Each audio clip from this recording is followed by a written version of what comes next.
Dunia pendakian gunung sedang tidak baik-baik saja setelah kasus hilangnya Juliana di Gunung Rinjani, Pak Ahyon di Gunung Salak, dan Jovita di Gunung Muria, serta peran tim SAR di dalamnya menjadi sorotan media belakangan ini. Namun, tahukah kalian, kisah seperti ini bukanlah yang pertama terjadi. 2 dekade silam, tepatnya tahun 2003, Indonesia pernah diguncang oleh peristiwa yang menggemparkan. Sebuah pesawat latih jenis Cessna jatuh di kawasan Gunung Cermai.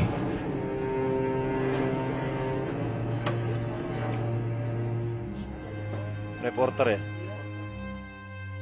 Tim SAR gabungan terdiri dari Wanadri, Orari, atau Organisasi Radio Amatir Indonesia, warga lokal, dan aparat melakukan pencarian kurang lebih selama 10 hari, namun awalnya tidak membuahkan hasil. Peristiwa ini bukanlah sekedar kejadian biasa. Proses pencarian dan evakuasi saat itu menjadi salah satu misi tersulit yang pernah dihadapi oleh tim SAR. Medan yang terjal, cuaca ekstrim, dan lokasi jatuhnya pesawat yang berada di ketinggian membuat segala upaya penyelamatan berjalan sangat lambat dan penuh resiko.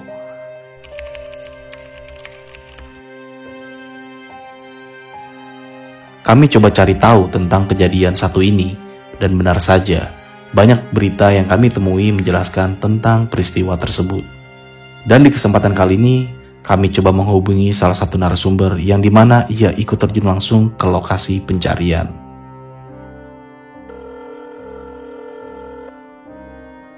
Halo, Assalamualaikum Kang Denny. Waalaikumsalam Bang Indra. Waalaikumsalam, gimana Kang kabarnya? Alhamdulillah baik Bang. Bang Indra gimana? Alhamdulillah Bang, baik juga. Ada apa nih, tumben banget telepon? Ini Kang, saya mau tanya seputar tragedi pesawat jatuh Cessna yang tahun 2003 itu. Waktu proses pencarian Kang Denny terjun langsung kan ya ke lokasi? Iya benar, tapi itu udah lama, emang kenapa? Iya Kang, memang udah lumayan cukup lama juga tuh ya.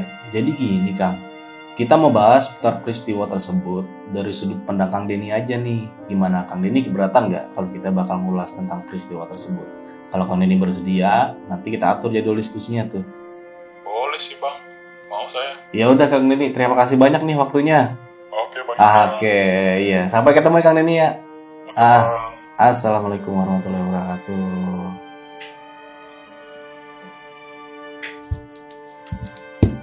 Dan berikut adalah kisahnya. Akhirnya dari situ saya nyebrang lembahan lagi.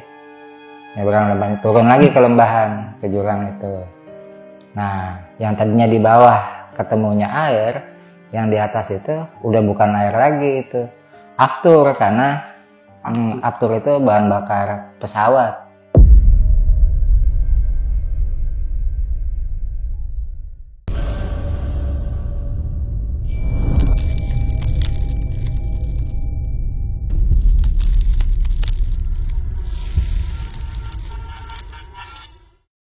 Assalamualaikum warahmatullahi wabarakatuh. Balik lagi nih di Besok Pagi. Kali ini bareng gue Bang Mange, pria gemoy tanpa bahan pengawet.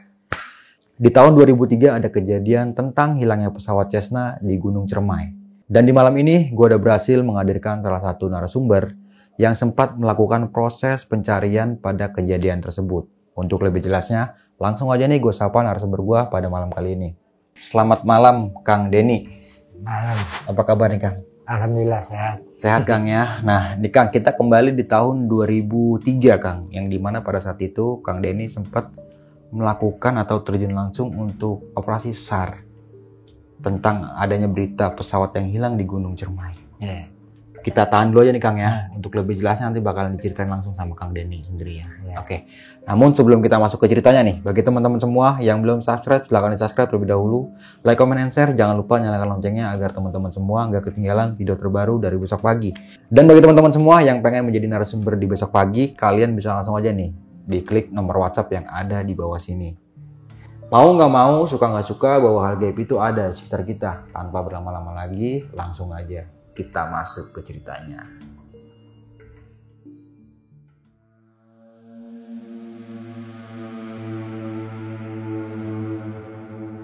Orukannya jika tidak siap.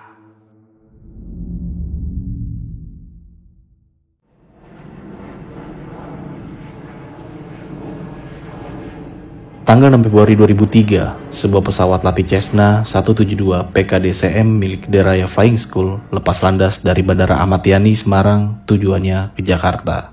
Tapi pesawat itu tak pernah sampai. 3 orang berada di dalamnya, 1 instruktur dan 2 siswa penerbang. Tak lama setelah mengudara, pesawat itu hilang kontak.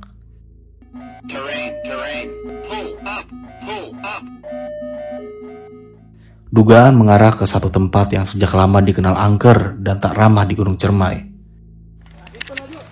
Yuk. Pencarian besar-besaran dilakukan. Tim SAR gabungan dan berbagai unsur turun tangan. Cuaca buruk, medan terjal, dan kabut tebal membuat segalanya semakin sulit. Hingga 1 pekan lebih berlalu tanpa hasil. Waktu itu saya masih ngekos nih di Bandung. Ya. Nah, bengong di kos nih. Ada teman-teman kosan bertiga lah. Denny, gimana minggu depan kita ke Gunung Semeru yuk? Seru nih kayaknya. Boleh aja tuh, setuju gua. Kita aja bertiga ke sana. Seminggu dari omongan tersebut berangkatlah kita. Belum tahu nih ada pesawat jatuh. Akhirnya kita berangkat ke Semeru. Nah, pulang dari Semeru, sukses pendakiannya ke Semeru, kami bertiga pulang dari Semeru di kereta. Saya lupa dapat kabar dari mana gitu ya. Siapa yang ngabarin dia, saya lupa gitu.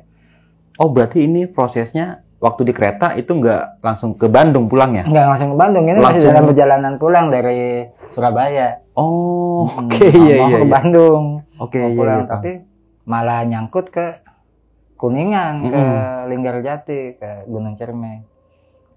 Saya lupa dapat kabarnya lewat mana di kereta itu. Saya langsung ke sana gitu, ke Linggarjati. Sampailah saya di Linggarjati.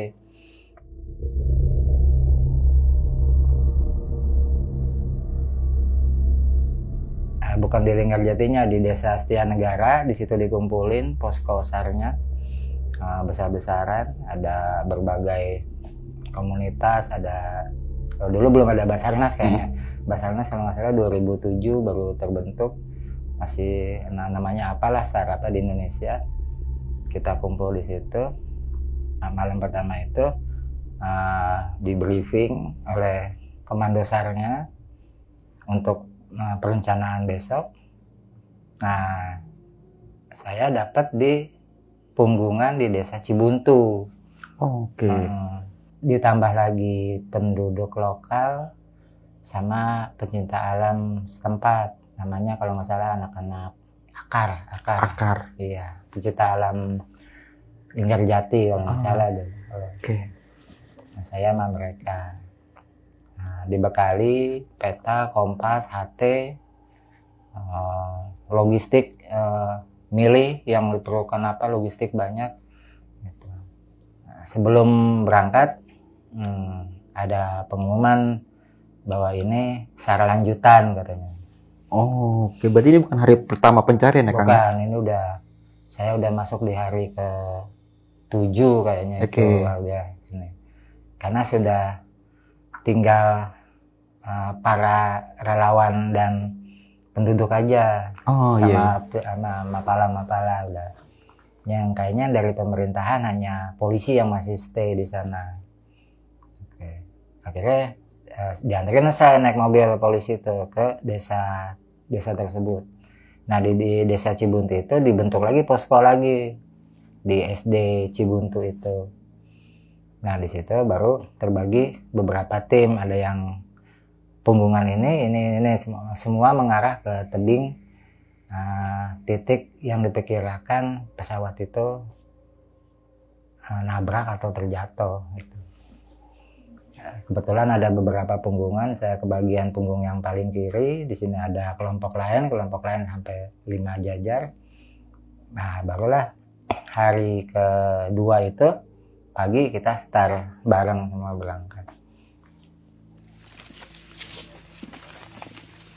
Jangan asal pegang lah, banyak daun putih. Nah, kedua berangkat itu nggak ada jalur yang gimana, emang harus menebas lagi itu. Terus sampai ke atas, sampai kebuka jalurnya nebas makin tinggi. Nah, tibalah di satu punggungan, tidak ada pepohonan lah, maksudnya ini gundul gitu namanya. Kita buka camp di sana, sorenya sambil mengamati. Ada serpihan, biasanya kan ada serpihan yang kalau nabrak puing-puing sebelah kiri dari punggungan yang kita lewati itu si ujung-ujung pohon itu kayak patah gitu, kayak tek si ininya hutannya gitu, ujung-ujungnya kayak patah.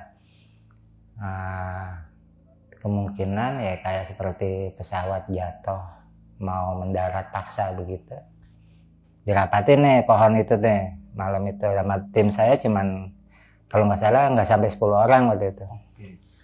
Satu punggungan itu. Oke, besok pagi kita masuk ke lembahan itu, terus naik ke pohon-pohon yang patah-patah itu. Kita tujuan selanjutnya ke sana ya. Operasi SARE besok ke sana untuk mutusin ke sana, karena yang tadi ditentukan ke titik ini kita belok dulu ke lembahan itu karena menemukan pohon-pohon yang patah-patah itu ujungnya. Oke, besok pagi hari ketiga berarti itu. Hari ketiga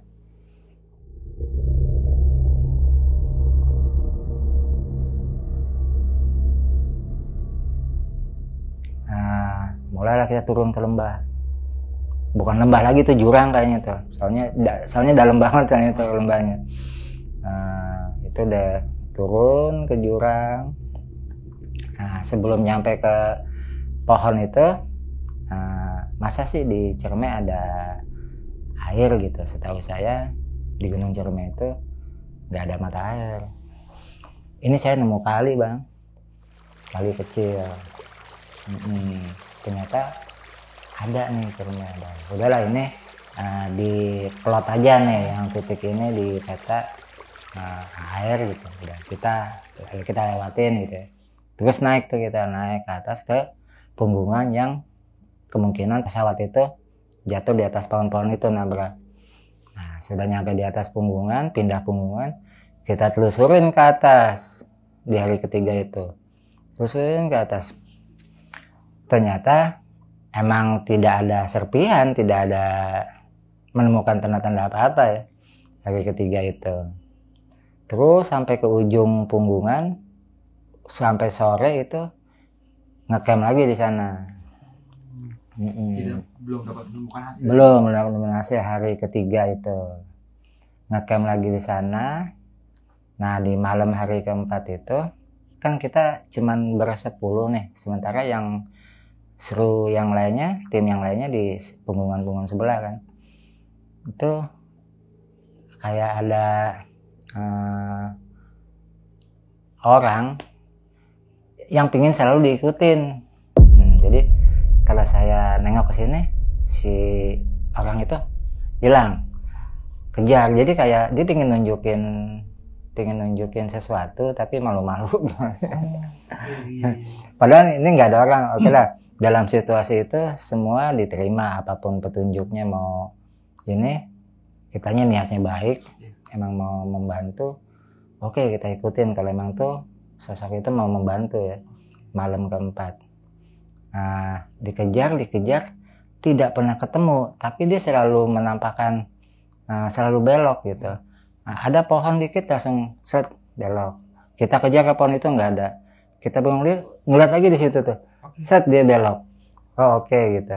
Akhirnya udah balik lagi ke tenda nih, ke camp. Besok aja kita terusin gitu.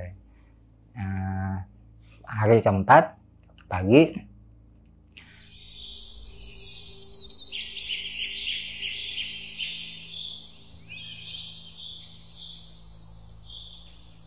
terus lagi ke punggungan itu sampai mentok, tahu-taunya tebing, Bang. Tebing begini, nggak bisa diterusin itu. Kayaknya kita udah sampai ke titik yang ditentukan gitu, koordinatnya segini udah sampai ke situ. Ya udah, selama saya menelusuri tidak menemukan.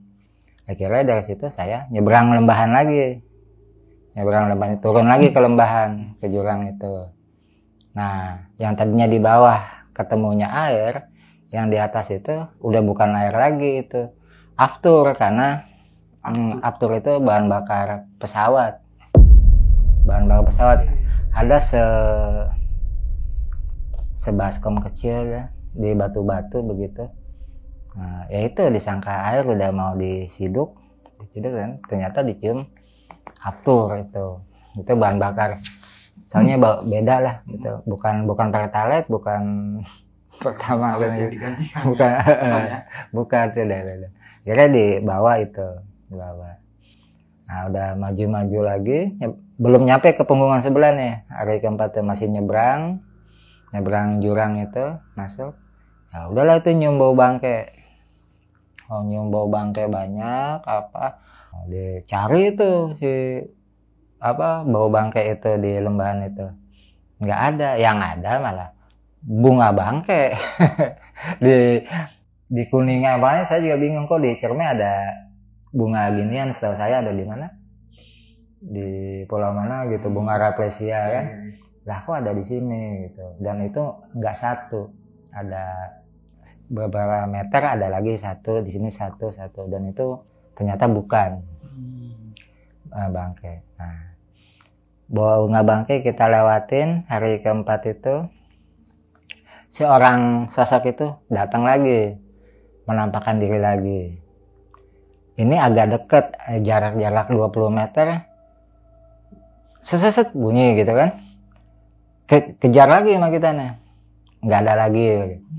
Akhirnya ujung-ujungnya dia nunjukin suatu goa.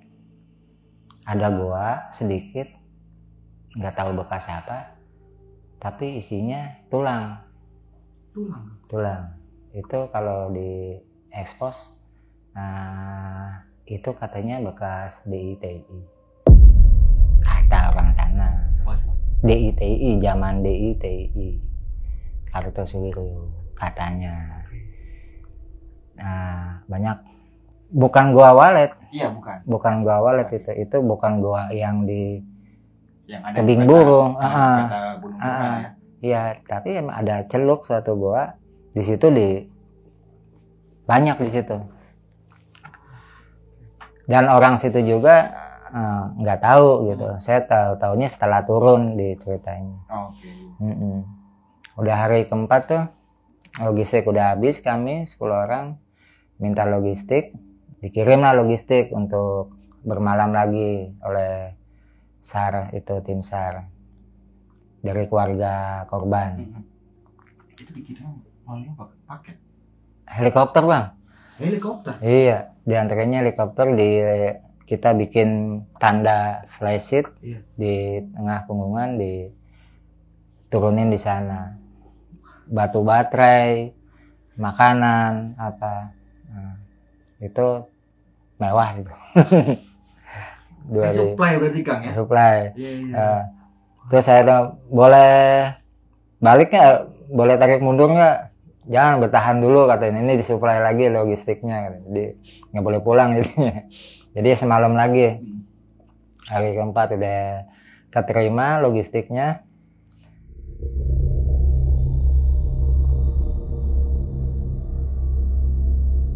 Nah, hari kelima pagi itu dari punggungan saya ngelihat segitiga putih ke arah tebing yang sebelah punggungan tim lain gitu ya. Cuman dari saya kelihatan gitu, nggak tahu kalau dari mereka. Itu komunikasi lah antara SAR yang di punggungan sebelah itu. Disamperin sama dia, ternyata itu bukan segitiga pesawat, itu malah batu putih tapi bentuknya segitiga. Wah, itu boleh stres aja tuh. Jadi jadi gagal. Padahal petunjuknya udah deket ini gitu. Oh, mungkin menurut Akang itu buntut pesawat ya? Buntut pesawat. Ternyata bukan, hanya batu putih, teman memang bentuknya dari jauh kayak segitiga gitu, kayak buntut pesawat. Akhirnya tim yang sebelah itu punggungan nyamperin lah ke sana. Pasti deketin, ternyata bukan. Oh berarti bukan. Hari kelima ya petunjuknya hanya pohon patah, bahan bakar, sama tebing putih itu. Dan yang sosok yang ingin ngasih tahu itu juga ternyata bukan untuk ke pesawat kayaknya, untuk ke gua itu. Iya, saya ujung-ujungnya bukan nemuin pesawat, malah ke gua yang ada tulang-tulang itu. Nah, hari kelima itu emang sudah waktunya selesai ya. Turunlah kami semuanya itu. Semua sare ditutup, turun gitu. Turun beberapa jam ya turun ya. Lumayan lama turun, soalnya buka jalur lagi. Turun. Nyampe tuh malam, nyampe ke posko lagi. Itu juga salah desa lagi turunnya. Karena nggak ada jalur kan. Akhirnya dijemput di kampung orang, baru dikumpulin lagi di posko utamanya. Nah, baru dikumpulin informasinya. Saya punya ini, yang tim ini punya ini. Nah, yang paling mendekati yang dari punggungan saya. Karena ada beberapa saksi, ini. Nah, saya punya ini, saya punya atur, saya punya pohon-pohon yang bekas kapal mendarat gitu. Nah, setelah dikumpulin informasinya, datanglah Sarkun, kalau dulu Sardukun. Nah, Sarkun ini, orang ini diundang dari 7 penjuru di kaki Gunung Cermai. Iya, di sekeliling itu. Jadi setelah rapat, hasil keputusan dukun tidak akan diketemukan dalam waktu dekat ini karena masih ditutupi oleh sehelai daun, katanya. Kata Sarkun itu. Ya bengong juga dengarnya. Oh, ya. Terserah deh mau anggapannya kayak gimana ya. Cuman ya logikanya itu sudah dekat, harusnya diketemukan, tapi emang enggak gitu. Mau gimana lagi, emang enggak, karena kita sudah sampai ujung, sampai tebing. Kalau emang mau nabrak tebing terus jatuh berantakan, ada puing, enggak ketemu puing, hanya ketemu pohon patah-patah dan sedikit bahan bakar, tapi bangkai pesawat nggak ada. Hilang gitu. Nah, sampai bawah ya, minta bantuan Sarkun, ternyata bukan nggak bisa, malah nggak akan ditemukan karena masih ditutupi oleh daun. Mereka akan mengadakan ritual-ritual yang gimana gitu, biar keangkat nih daun, ketemu. Nah,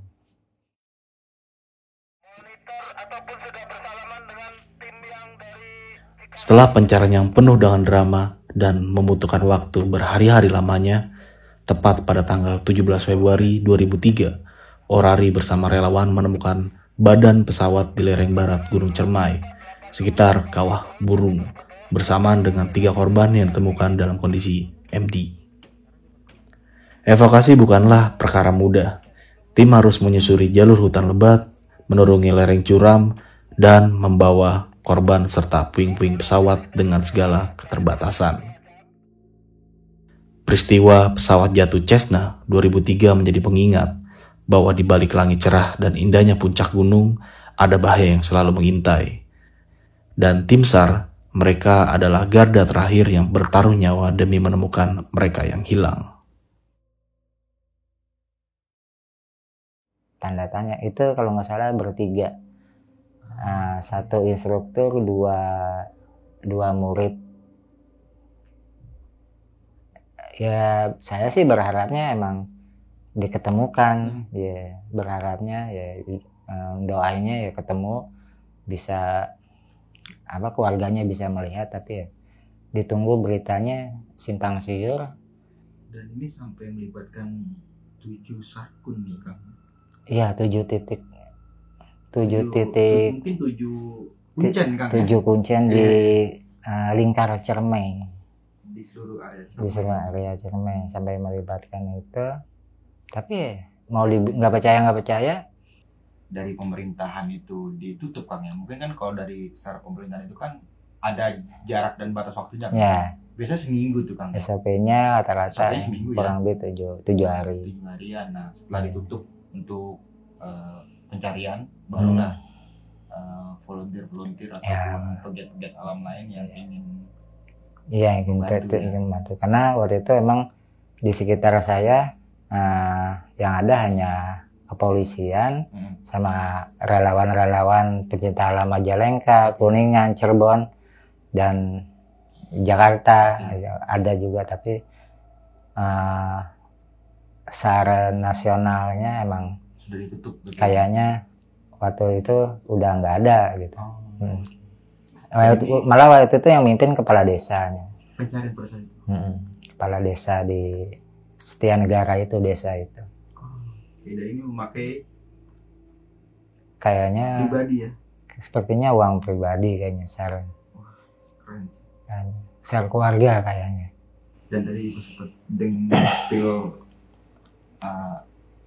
pengeluarannya Kang itu cukup fantastis banget di tahun segitu, mengeluarkan dana yang wah gede banget. Iya, itu menurut saya gede-gedean, soalnya untuk batu baterai yang besar-besar itu, untuk peralatan HT makanan tinggal pilih, disediakan apa, tinggal ambil apa buat persediaan kita di atas. Itu udah lebih dari cukup, udah banyak banget itu. Tapi memang belum rezekinya ya. Emang iya. Tapi dari mulai tanda-tanda dari regu Kang Denny ya, yang di punggungan sebelah kiri banget ini, memungkinkan banget sih kalau pesawat itu bakalan terjatuh di area yang dituju itu Kang? Iya, sebenarnya kalau dari tanda-tanda udah dibilang ini pesawatnya kehabisan bakar. Yeah. Dia mau jatuh, tak nabrak si ujung-ujung pohon dulu. Yeah. Terus emang di situnya ada tebing kan, barulah dia nabrak itu, terus jatuh. Dan tapi kalau jatuh pun pasti ada itunya. Ini kita pohonnya udah, tanda-tandanya udah seperti pohon jatuh, tapi diikutin sampai ke ujung pohon itu patah itu, ke tebingnya nggak ada puingnya. Dan itu bersih, nggak ada puingnya. Berarti cuma patah-patahan pohonnya aja tuh. Iya, patah-patah pohonnya aja. Berarti pohon ini cuma atas-atasnya doang ya? Atas-atasnya doang, pucuk-pucuknya aja. Banyak, saya sampai makanya saya pindah ke Punggungan, ke situ. Karena jelas kelihatannya ya. Wah, ini udah nggak mungkin burung, ini benda beratnya bisa kayak begini, soalnya beda. Sampai di ujung ya nggak ada. Tapi dilihat dari patah-patahan pohon itu kayak baru apa udah lama kan patah-patahan pohon? Baru. Kalau pohon patah karena alam gitu ya, badai kayak apa, mungkin nggak serapi itu. Iya. Kemana, ini kok kayak rapi, kayak tersusun. Nah, makanya yang hari ketiga itu turun ke jurang, ada kubangan, ternyata bukan air, ternyata aftur. Ya, waktu itu saya belum tahu namanya. Ya. Cuman saya bawa ini namanya aftur, kata dia, soalnya bukan air putih nih, misalnya gue mau minum gitu. Iya. Warnanya juga beda. Tapi sempat udah dituang. Tapi ciduk gitu kan? Udah ciduk, tapi kenapa nggak beda gitu ya? Dicium juga beda. Udah disimpan, bawa gitu. Dan ternyata setelah dikumpulkan lagi kembali di awal itu beneran aftur. Ya, kata mereka ini aftur gitu, bahan bakar pesawat. Pesawatnya mana? Itunya ada kok, pesawatnya nggak ketemu. Yang langsung itu baru satu datang. Ya, baru itu. Sarkun itu kumpul, ya. Dievaluasi lagi, apalagi kayaknya mah berangkat lagi kan. Karena saya cuman berapa hari, kayaknya disambung lagi itu. Ditambah sampai terus-terusan. Nah, ini kan sama sosok yang sempat muncul Ya, ke rombongan itu sempet jelas nggak sih Kang nggak sosoknya itu? dia tidak menghadapkan diri ke kita, cuman dia selalu ada ketika kita nengok begini, kok ada gitu. Cet bilang, oh oke deh nih kayaknya mau diikutin nih gitu. Diikutin sama kita kan, diikutin. Ternyata dia bukan ke pesawat, malah ke hal yang lain, ke yang gua itu. Berarti gua dan bunga bangkai ini diketemukan dengan cara tidak sengaja kan? Nggak sengaja semuanya itu, karena setahu saya di Pulau Jawa bunga rafflesia itu selain di Bogor kan ada tuh. Iya. Kok di sini juga ada, di Cirebon juga. Aneh. Apakah emang ada apa? Katanya emang nggak ada, jarang gitu. Berarti kan aroma tercium bau bangkainya berarti dari bunga Iya, ya, bukan iya, dari korban. bukan dari korban. Mungkin saat pertama kali diketemukan atau tanda-tanda wah ini pasti ketemu. Iya, itu udah seneng Karena banget. sudah mencurigakan banget dari mulai aroma bangkainya sama Iya, after itu. sama itu sama pohon. Wah ini udah cocok banget nih. Oke. Apa informasinya nih yang kita lihat nih. Ternyata ya nggak ada yang bau ya. Ternyata bunga bangkai kayak melon segini di tanah. Emang belum berkembang, tapi udah nongol lah, itu lagi bau-baunya. Dan itu banyak berarti kan. Banyak, lebih dari 5 mah lebih bunga itu. Jangan dikasih tahu deh Kang, nanti bahaya Kang. Tapi sih semoga nggak ada yang ganggu. Iya, juga dia sama habitatnya masing-masing. Iya. Nah, Kang, selain proses pencarian pesawat Cessna, sempat terjun langsung lagi nggak sih Kang ke sar-sar pencarian lain Kang? Paling yang lain yang berkesan yaitu yang lain hanya sar-sar di sekitaran Bandung, sar helikopter di Bukit Tunggul, itu juga misinformasi. Jadi Informasi Kang? iya, jadi nggak Modelnya. katanya bukan di sana gitu, di mana gitu. Oke. Ya. Anak pramuka itu dalam waktu sehari sih nggak bermakan waktu hari banyak gitu. Tapi di keadaan survivornya selamat. Selamat semua. Nah itu tahun berapa Kang? Itu masih baru-baru ini. Baru-baru ini? Baru-baru ini tahun setelah COVID. Oke. Itu masih. Cuman itu bentar. Nggak nyampe sehari udah ditemuin Udah lagi. ketemu. Iya. Melenceng jauh dari jalur. Sempet nanya-nanya nggak sama survivor, kenapa kok bisa nyasar kayak gitu? Dia disorientasi. Dia emang salah jalur. Oke. Intinya dia jauh ke arah Subang, udah mau ke arah Subang, harusnya nggak ke sana gitu. Cuma melenceng Iya. sedikit aja. Setelah dia sadar ya dia stuck, berhenti dia emang dia salah jalur, disorientasi Dan aja dia udah. menyadari kalau dia itu tersesat. Iya, ya akhirnya ketemu, dijemput. Paling ya sar nasional lainnya saya jarang sih, soalnya saya tidak tergabung dalam organisasi, hanya biasa aja gitu, relawan biasa aja, naluri aja gitu. Mungkin iya, mungkin kalau tergabung dalam organisasi mungkin ya akan sering, tapi saya enggak, cuman pribadi aja gitu. Oke, jadi misi kemanusiaan aja kan. Iya. Dalam pencarian pada saat itu Kang, sempat ada regu-regu yang lain kan yang ngalamin kejadian horor pas waktu pencarian pada saat itu? Ya, waktu yang di Cessna ya, Cerme ya. Yang di punggungan sebelah itu, yang regu kedua itu pas ketemu kita di bawah di posko utama, itu mukanya pucat semua kan. Saya tanya kenapa Mas? Kenapa Bang? Gue selama SAR semalam berapa hari itu ada kepala sosok kepalanya aja selalu ngikutin di belakang mereka gitu. Oke. Nggak di satu orang, di Satu regu itu. satu regu itu aja dihantui Kepalanya. kepala doang, tapi dia nggak jelas itu siapa, pokoknya kepala aja ngelantung katanya. Wah. Itu jadi dia boro-boro mau mendata mau apa, dia tidak terganggu oleh itu. Jadi pucat ada. Dia itu dari awal pencarian. Dari awal pencarian dia udah diikutin begitu. Nah, dari regu-regu yang lain tuh ada lagi nggak tuh Kang? Nggak ada, cuman kita beda-beda datangnya sih, yang besoknya ada yang duluan gitu, karena beda-beda medan kan. Iya. Cuman saya yang pas ngumpul itu yang pas punggungan yang sebelah saya itu, sebelah kanan. Dia cerita seperti itu. Yang punggungan sebelah lagi agak telat datangnya, dijemput di mana gitu sama polisinya. Halo sob, sebelum lanjut ke video, gue mau kasih tahu nih bagi teman-teman semua yang mempunyai cerita horor, kalian bisa langsung aja kirim cerita kalian ke Instagram kita, yaitu dengan keywordnya besokpagi.edv atau ke email besokpagi.ch@gmail.com. Tunggu apa lagi? Langsung aja kirim cerita kalian segera. Iya, aduh, gue selama pencarian malah ketemu yang kayak gini, bukannya nyari kata dia, malah hantui oleh itu, kepala itu berterbangan. Oh, saya enggak, saya aman, cuman itu ada bekas tulang-tulang itu aja.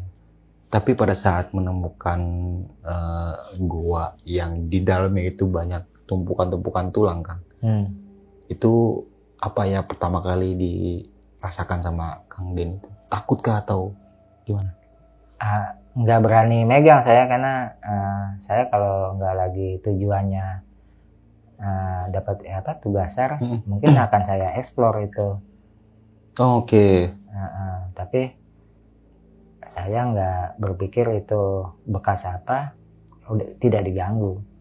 Saya malah menjauh, bikin camp agak menjauh dari lokasi itu. Dari mungkin kalau kita hitung jumlah, kira-kira berapa korban? Puluhan, Kang? Iya, puluhan.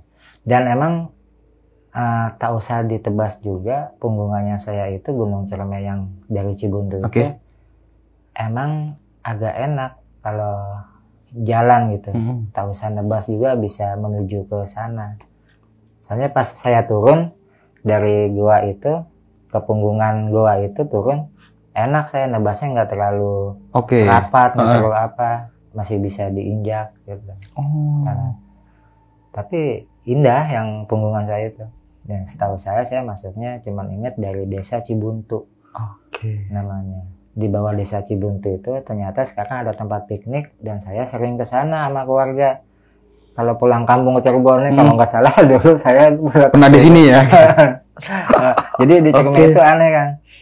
Di gunungnya itu tidak ada mata air. Iya. Tapi di bawah kaki-kaki Gunung Ciremai itu banyak sekali mata air kan. Ada kayak Cibulan, gitu ya? ada itu. Tapi kok di atasnya nggak ada gitu. Iya, contoh di Lingkarjati lah Kang ya. Iya, di Lingkarjati Itu kan kering kan. Tidak ada jalur air itu. Kita naik gunung lihat Lingkarjati dulu bawa galon kan, liter-liter air di Rijen. Iya.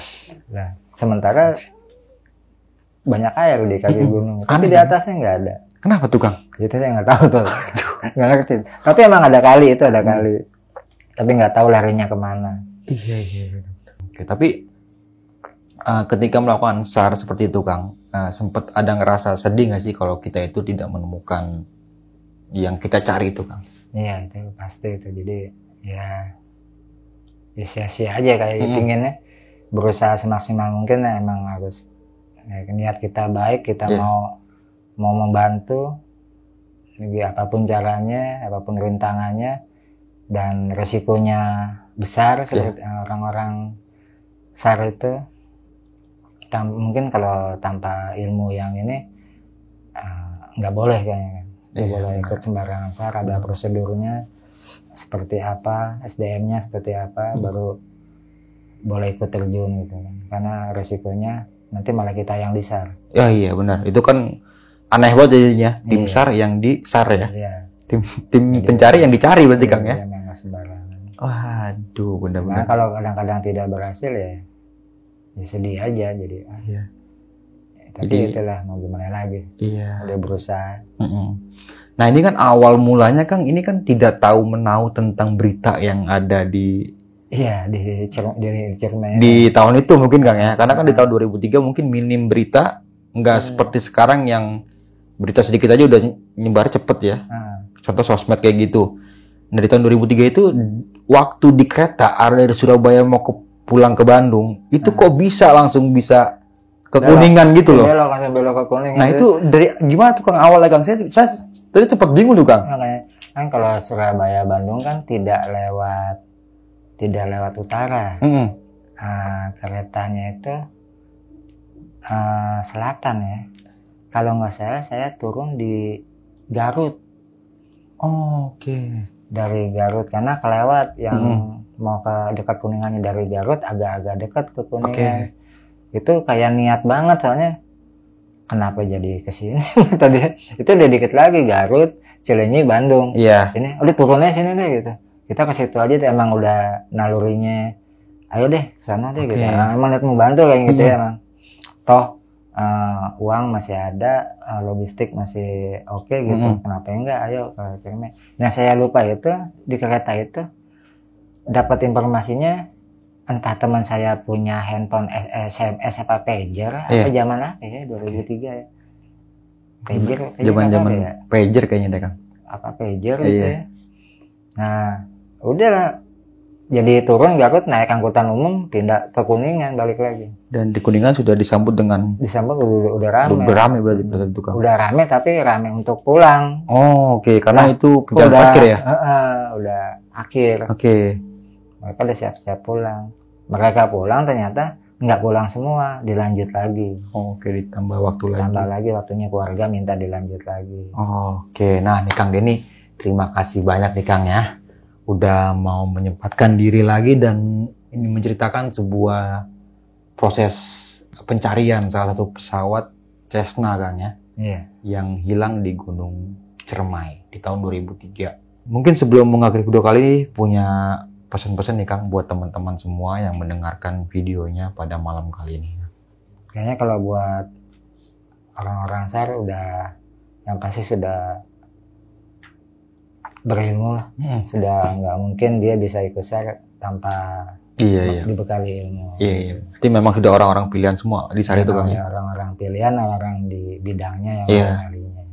Kalau kita relawan, buat relawan yang ingin ikut SAR, apabila terjadi SAR di gunung hutan, ya lebih baik sebelum terjun ke situ ya kita belajar juga, belajar dulu, mendalami ilmu-ilmu itu sebelum bisa ikutan terjun ke operasi SAR.